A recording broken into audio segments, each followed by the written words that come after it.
হযরত ইয়াকুব আলাইহিস সালাতু ওয়াস সালাম তার একটা সন্তান ছিল হযরত ইউসুফ আলাইহিস সালাতু ওয়াস সালাম।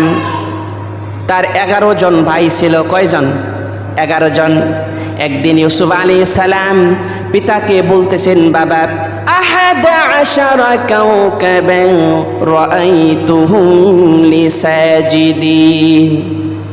বাবা, আমি স্বপ্নের মধ্যে দেখি 11টা তারকা আমাকে সিজদা করছে, চন্দ্র সূর্য আমাকে সিজদা করছে।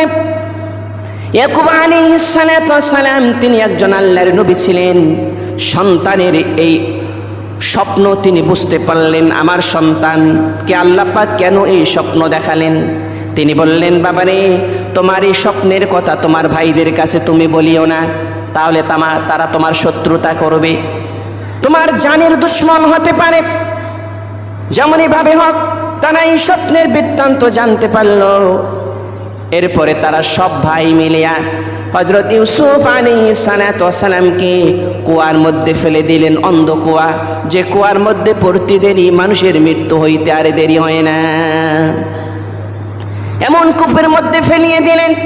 কিন্তু আল্লাহ পাক তার নিজের শক্তি বলে কুদরতে হযরত ইউসুফ আলাইহিস সালাতু ওয়াস সালামকে সেই কূপ থেকে উঠালেন।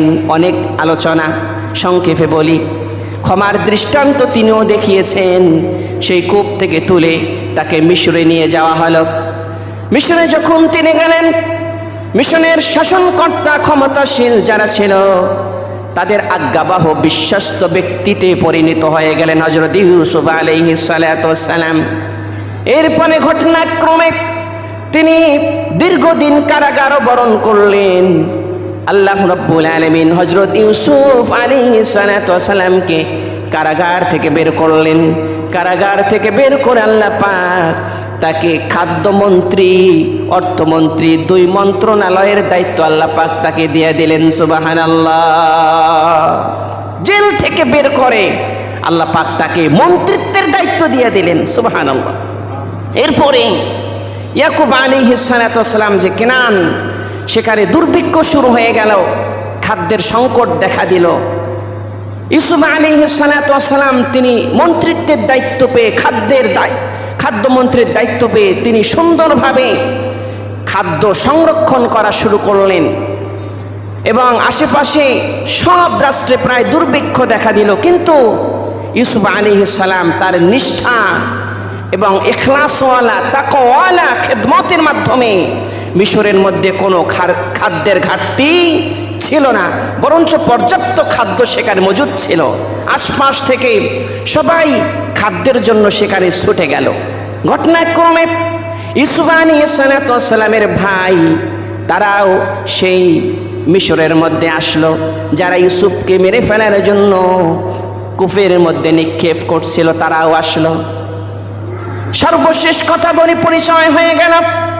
ইউসুফ আলাইহিস সালাতু ওয়াস সালাম জানতে পারলেন তারা আমার সেই ভাইগুলা, যে ভাইগুলা আমাকে মেরে ফেলার জন্য কূপের মধ্যে নিক্ষেপ করেছিলেন।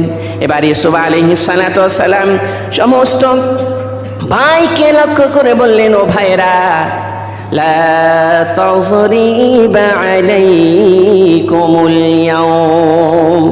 ও ভাইরা আমার, আপনারা আমার উপর জুলুম করেছেন, আমি জানি বুঝি, আল্লাহ সাক্ষী আছে, আপনি আমার উপর জুলুম করেছিলেন, আমিও জানি। সুতরাং আজকে আমি ইউসুফ আলাইহিস সালাতু ওয়াস সালাম তোমাদের সকল অন্যায়গুলো ক্ষমা করে দিলাম। সুবহানাল্লাহ। আমি আজকে তোমাদের ক্ষমা করে দিলাম। সুবহানাল্লাহ। দেখেন, এই ক্ষমা করা একটি মহৎ গুণ, যেগুলো রাসূলদের পবিত্র গুণ ছিল। আজকে আমরা ক্ষমা করতে জানি না। প্রতিশোধের হিংসা আমাদের অন্তরে দাউ দাউ করে জ্বলে।